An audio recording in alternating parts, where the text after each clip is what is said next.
આજ રોજ દહીસરા સીમતળ વિસ્તારની અંદર પોલીસ સાથે રહી અને અમે લોકો આજે ભઠ્ઠીઓ જે ચાલુ હતી, આ ધમધમતી ભઠ્ઠી હતી, 2 થી 3 માણસો હતા અહીં કને. જ્યારે પોલીસ પહોંચી તેનાથી પહેલાં આથો અને કાચો દારૂ અને ઢોળી નાખેલ છે. ઓછામાં ઓછી 1 2 3 4 5 6 7 1400 લીટરનો દારૂને ઢોળી અને નીકળી ગયેલ છે, જેની તંત્રએ નોંધ લેવા વિનંતી. કારણ કે આ એક એવો પ્રશ્ન છે કે ગરીબ માણસો આને પીએ છે અને એનો પરિવાર એકદમ પાયમાલ પરિસ્થિતિમાં રહે છે.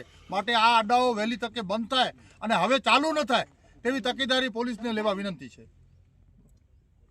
આજે તમે જોઈ શકો છો આ સીમમાં આવ્યા છીએ, ત્યાં જનતા રેડપાડી આવે જ્યાં બને છે પછી ત્યાં ઉપર આવ્યા છીએ. ભુજ તાલુકાના દહીસરા ગામે આ સીમમાં જે ભઠ્ઠી મળી છે એની સાથે સાથે તંત્રને એટલું કહેવા માંગી છે કે અગાઉ અમે તમને રજૂઆત કરી તે છતાં આ લોકો દ્વારા ખુલ્લેઆમ દારૂ વેચાય છે. તો અમને ના છૂટકે આ જનતા રેડ કરી અને તંત્રની ક્યાં ને ક્યાં આંખ ખોલી પડી છે. એની સાથે જ્યાં પણ અન્ય તાલુકામાં માંડવી, મુંદ્રા અને નખત્રાણા, ખાસ કરીને એ વિસ્તારોમાં ખાલી આ દેશી દારૂ નહીં, એમડી, ડ્રગ્સ અને દેશી દારૂ જ્યાં પણ વેચાતો હશે ત્યાં અમે જનતા રેડ પાડશું ટૂંક જ સમયમાં, જેની તંત્ર જે નોંધ લે.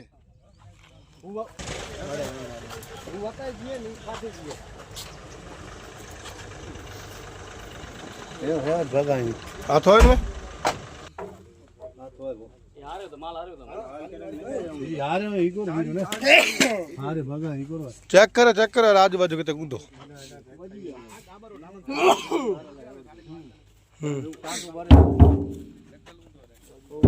બસ હતા.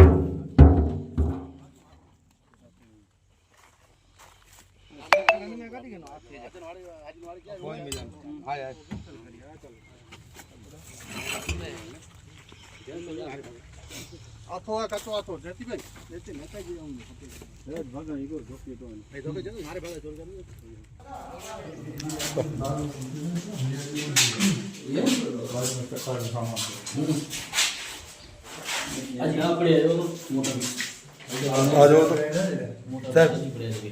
આ દારૂ ના ભૂખ અહીંયા પડે.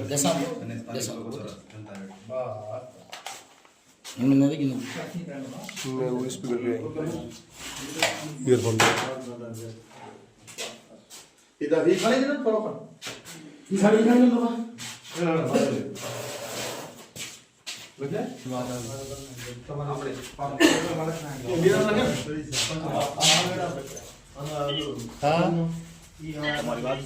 દારૂ પકડ્યો.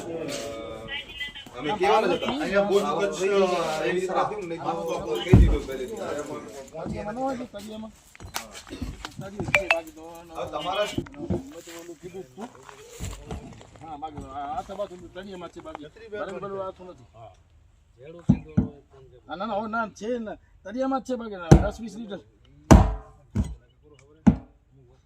હા હા ના ના એ તો કરી નાખીશ,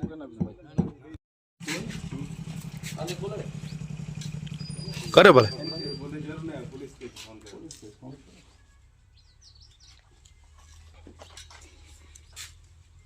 એન્ટર દીધો બોલી ગયો. મિત્રો અમે થોડા દિવસ અગાઉ એસપી સાહેબ અને કચ્છ કલેક્ટરને રજૂઆત કરી હતી કે હાલ જે રમજાન મહિનો ચાલી રહ્યો છે તે દરમિયાન કોઈ પણ જગ્યાએ વિસ્તારમાં દારૂ, ડ્રગ્સ, એમડીની જે પણ ચીજો વેચાતી હોય એ પણ બંધ કરવામાં આવે અને અન્યથા જનતા રેડ કરશું. તો આજે અમને 10મો રોજો થયો તે છતાંય આ વારંવાર રજૂઆત કરવા છતાંય આ જે વસ્તુ છે એ ચાલુ રહી છે. તો અમે આજે અહીંયા દહીસરાની ખાતે અમને ખબર પડી તો અમે આજે જનતા સાથે આગેવાનો સાથે રેડ પાડી છે. કારણ કે પોલીસને પણ ખબર પડે કે આ લોકોને સુધી બધી માહિતી પહોંચતી હોય તે છતાંય આ લોકોની નજરો સમક્ષ આ તમે જોઈ શકો છો દારૂ ખુલ્લેઆમ વેચાઈ રહ્યું છે. આ દેશી દારૂના અડ્ડાઓ અહીંયા ચાલી રહ્યા છે. આનામાં યુવાઓના જે બરબાદ થઈ રહ્યા છે. વારંવાર રજૂઆતો કરવા છતાંય આ વિસ્તારમાં ખૂબ જ પ્રમાણમાં દારૂ વેચાઈ રહ્યું છે. તમે જોઈ શકો છો. અત્યારે આપણે હમણાં પોલીસ સ્ટેશનમાં ફોન કરી અને જાણ કરશું કે આના ઉપર જે પણ કાર્યવાહી થતી હોય એ કાયદેસરની કાર્યવાહી કરવામાં આવે. અન્યથા અને બીજા પણ આજે ભુજ તાલુકામાં દહીસરા ગામે થયું છે. હજી પણ આગળના સમયમાં માંડવી, મુંદ્રા અને નખત્રાણા જે વિસ્તારોમાં અમને જે માહિતી મળે છે આગળના સમયમાં ટૂંક સમયમાં કાલ અથવા પરમ દિવસમાં ત્યાં પણ જનતા રેડ કરશું, જેની તંત્ર નોંધ લે. આજે દહીસરા મધ્યે રમજાન મહિનાની અંદર દારૂ ન વેચવા માટે રમજાન મહિનાના એક દિવસ પહેલા કલેક્ટરશ્રીને અખિલ કચ્છ સુન્ની મુસ્લિમ હિતરક્ષક સમિતિ દ્વારા એક આવેદનપત્ર આપવામાં આવ્યું હતું કે ધાર્મિક લાગણી ન ડૂબાય તેના માટે દારૂના અડ્ડાઓ જ્યાં જ્યાં છે દેશી વિદેશી તે બંધ થવા જોઈએ, પણ કોઈએ દરકાર ન લેતા, પોલીસ તંત્રે કોઈએ દરકાર ન લેતા આજે ન છૂટકે અમારે જનતા રેડ પાડી અને દારૂનો અડ્ડા ઉપર દારૂ જ્યાં વેચાય છે ત્યાં કને અમે ઉપસ્થિત રહી અને જનતા રેડ નાખેલ છે. આપ સમજી શકો છો અને આપના માધ્યમ દ્વારા અમે જણાવીએ છીએ કે આ પ્રકરણની અંદર જો કોઈ મોટું માથું હોય તેને પણ પકડવામાં આવે, કારણ કે આ ગરીબોની જિંદગી જોડે ક્યાંક રમખાણ કરવામાં આવે છે, ખેલવાડ કરવામાં આવે છે. માટે વહેલી તકે આવા અડ્ડાઓ અલગ અલગ જગ્યાએ તેને પણ પકડી પાડી અને જલ્દીથી જલ્દી તેનો નિકાલ કરવામાં આવે અને એને સખ્ત ને સખ્ત સજા કરવામાં આવે. 100 નંબર તો ફોન તો કર.